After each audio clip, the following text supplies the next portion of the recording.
Hi everyone, welcome to my felt along this morning. Here I am, like you, stuck at home. So what better thing to do than to make something?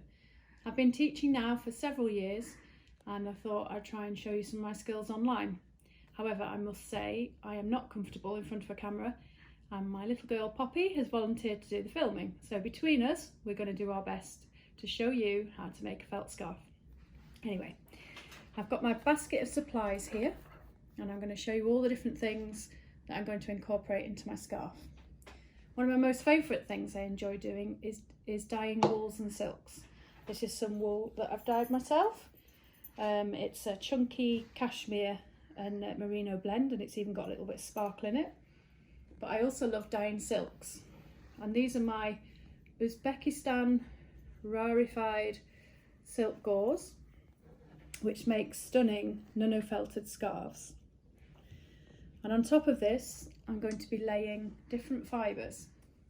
Here I've got some of my hand-dyed kid mohair silk, which you can unravel and create patterns on your work. I've got some of my not very traditional, let's say, but hand-spun merino and Wensleydales, just to add texture. Here I've got some sari silk, which is stunning, all the different colours. Can you see that in the video, just how beautiful the different colours in there are? There you go. I've got some fabulous, and again, come and look at this. This is hand-dyed silk, yak and merino. Now I didn't hand dye this one. This one I bought at one of my many travels out to Woolfest. This was done by somebody called Louise Bell, so I can advertise her and hope that this brings her something. 40% silk, merino and yak. I've also got some merino wool. This one was dyed by another lady that I met in Norway. This is Ullform. Again, a really beautiful selection of colour. This, another bundle, a bat rather than tops, of merino wool, yak and silk. I think actually this is just the silk. You can also add some jazzy yarns if you so desire, you want a bit of sparkle. I've also hand dyed some silk waist.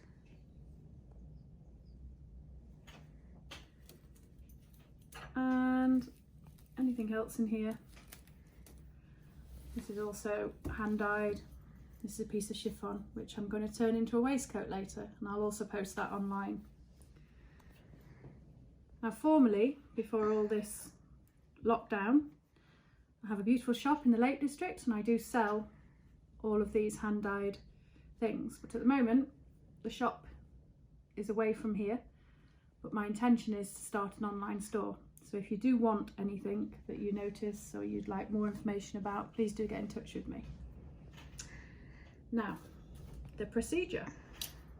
All the things that we need to make the scarf today. Now I appreciate you might not have all these at home, but you could improvise and use bubble wrap or anything really to cover the table, or even big towels. But as the silk that I'm going to use is ultra fine, I prefer to lay it down on this sheer plastic, which eventually I'll use to trap the silk as well. I have a towel. I have this old net curtain. Usually I have long pieces where I just have one piece for each thing, but for these are just small pieces, so again we'll just improvise and lay them down like a jigsaw. We need cold water, making sure that it's not hot. Felting, normally you go onto hot water, but to start off with we use cold water, which is really important because that allows the fibres to pass through the silks. A pair of scissors and olive oil soap.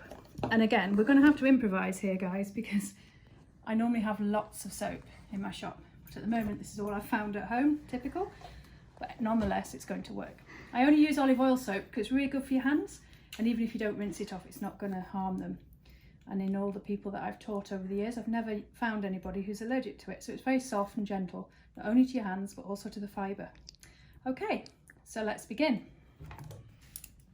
So here I am with my beautiful rarefied hand-dyed Uzbekistan silk, Margalan silk.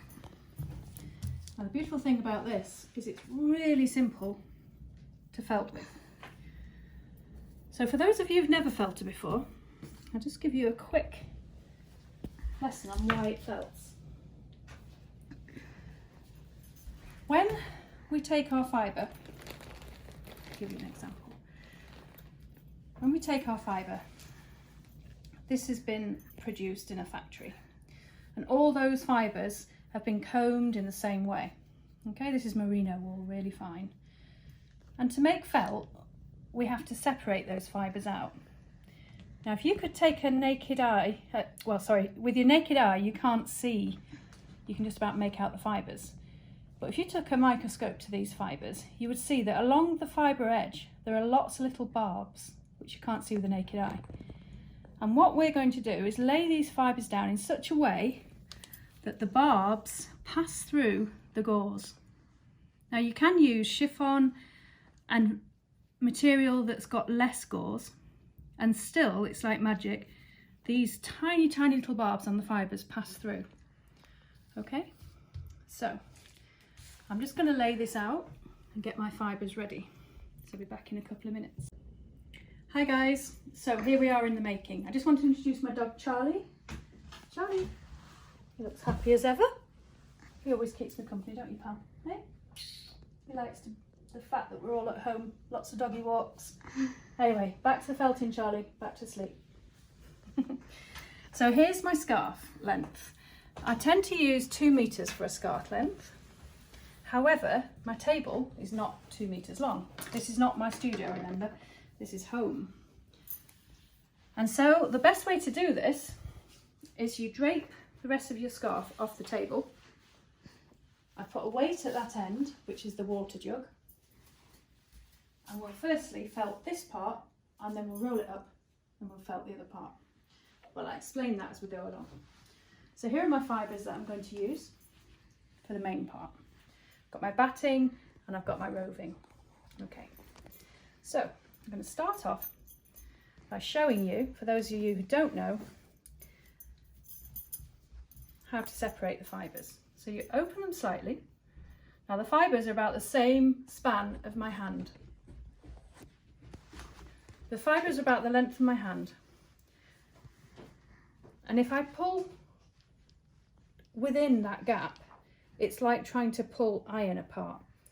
But if I just take the very, very edge, it comes apart really, really softly. Can you see how fine that is? That's the kind of amount you want. And I'm going to lay this very fine fibre around the scarf with no particular thought of pattern, because pattern is lost. Can you see that? So you keep opening the fibre and laying down. Now the beauty of these scarves is you want a little bit of frill at the edges, so I'm only going to lay till about there. My husband's pulling faces out the window. Ha ha ha. Right, Poppy, concentrate. And I'm going to lay these fibres all through the scarf. Now when you felt, the wool shrinks along its length. So if I lay the wool that way, the fibre is going to shrink that way, and it's going to mat with the silk, and meaning that the silk will come in like that. If I lay the fibre that way, we're going to get the length shortened and felted together. And equally, if we do it on the bias, the oblique lines, you're going to pull the silk in. So I'm going to put this on fast now. One thing I'm going to show you just before that, I just remembered, with this Uzbekistan silk, a really nice thing to do is to kind of gather it a little bit. So where it's gathered, on the underside of the scarf, you're going to see more of the beautiful silk sheen. Can you see that? It's almost like the silk's doubling up a little bit. So remember to do that before you start laying on the roving. Do as I say rather than what I've done, because I forgot. But there you go. So I'm going to continue laying out the scarf and I'll put it on time lapse.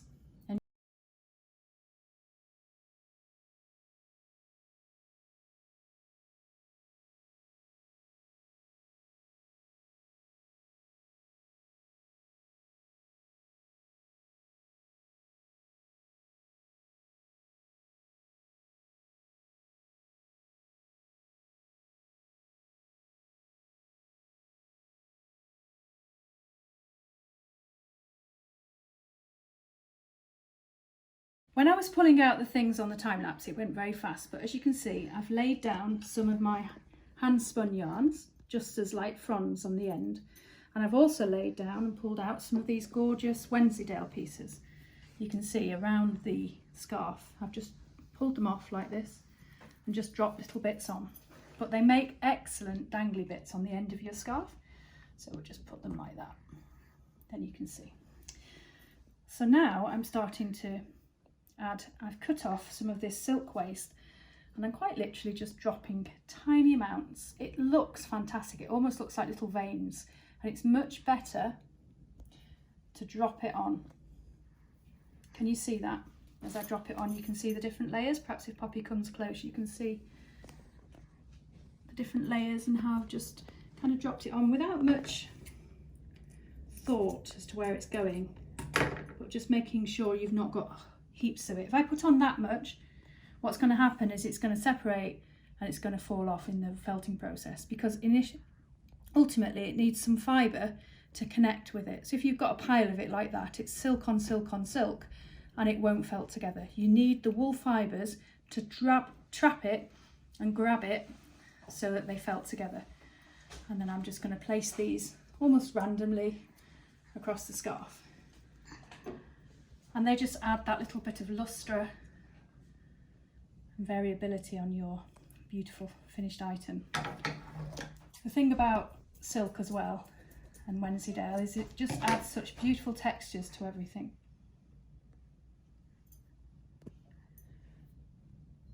Remember, I've not done the bit that's overlapping because I'm going to do that once we've wet this out.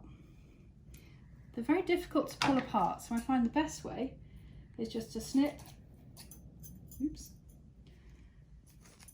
and allow it to fall. Open them up so they're not too thick and allow it to fall.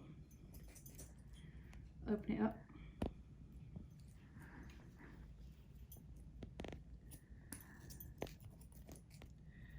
Open it up.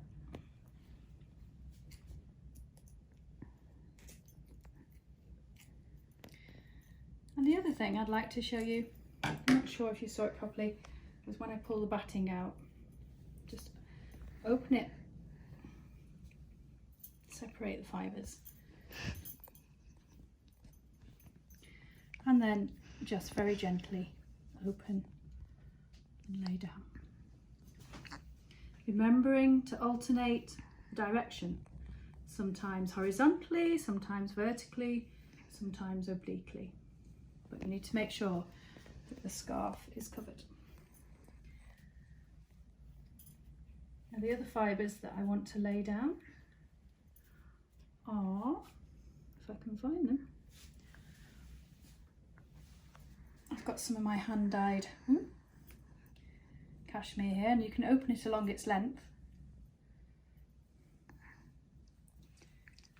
and you could do swirls, patterns like that.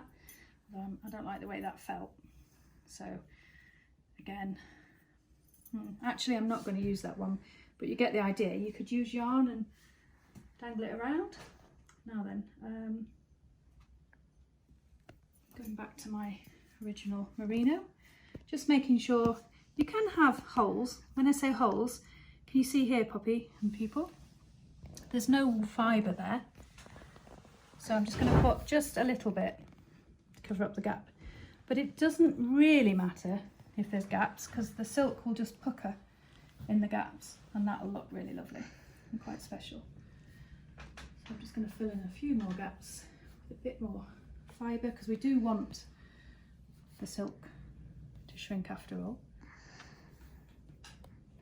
And can you see when I'm laying it, I'm really spreading it out finely like that.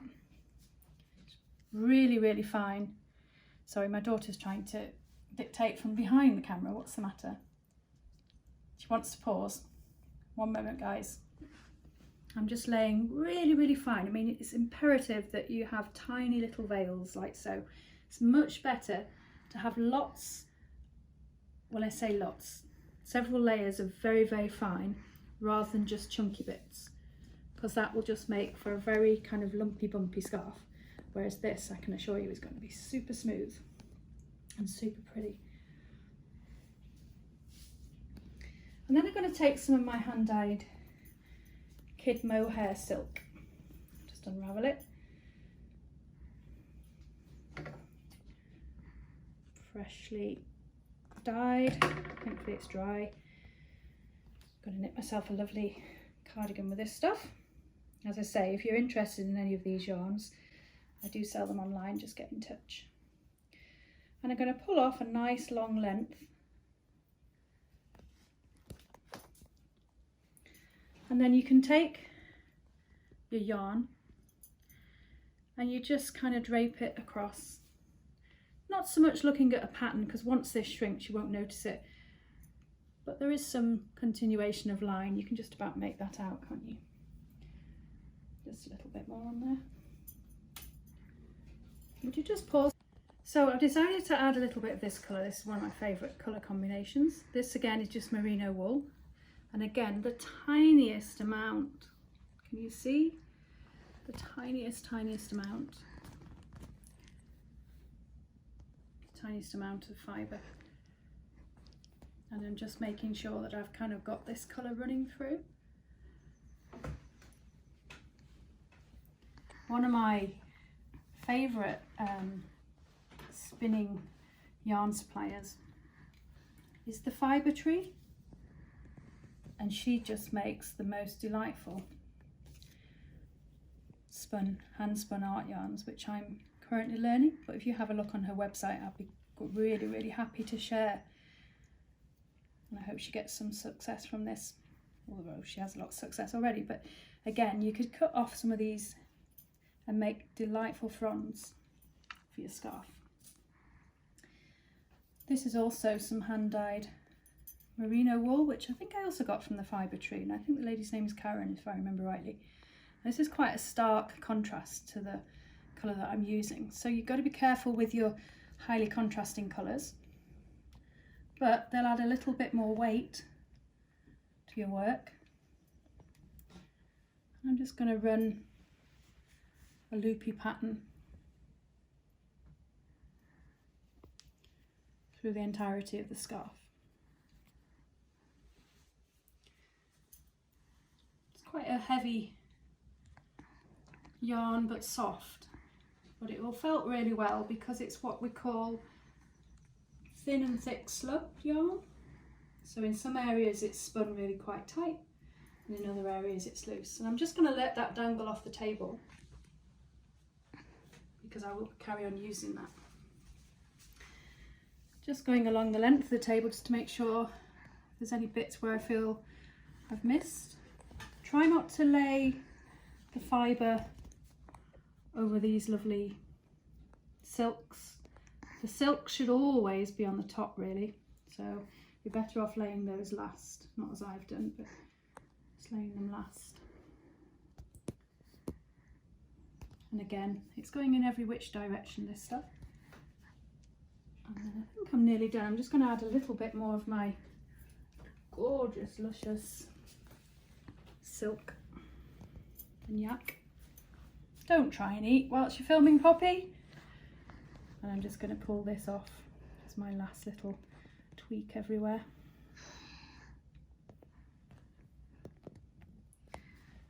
You're doing a grand job, Poppy. I'll introduce you later. No, you don't need to. I don't like being on camera. Okay, that's fine. Whoa. Just let these little bits of silk fall, although they do like to stick to you. I love the variegated colour in this one. That's the beauty of hand dyeing. You can have so much fun with the colour. Now the silk, always aim to have it on the top because it makes it quite shiny and beautiful. So I'm going to do one final spritz over with this, just chip, let it fall, just so I've got some random fibres. Can you see those falling? Just along the length, literally tiny amounts.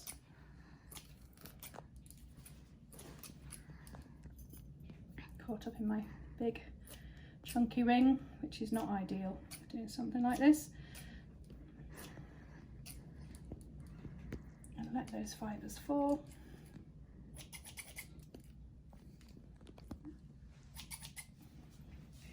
And then my very last bit, take my wool, wherever it's got. Oh, I've forgotten my sari silks. Because these are such beautifully random fibres, I'll just place one or two of these, laying them perpendicular to the wool underneath, so that they'll be more obvious and they stick out more. Oh, the colours in this are just sublime. I don't know if you're like me, but I just adore colour. It makes my heart sing. That's why I love being in my studio, it's so colourful. That's the first thing that hits people when they come on my courses, they just love all the different fibres I've got. Just years of collecting, which I'm sure you're pretty much all the same. If you're like me, it's a bit of an addiction. But having all these juicy fibres just means you can put more and more into your work. There we go. So if Poppy would like to just scan across, just to check how much I've got on there, and we're going to move on to the next stage.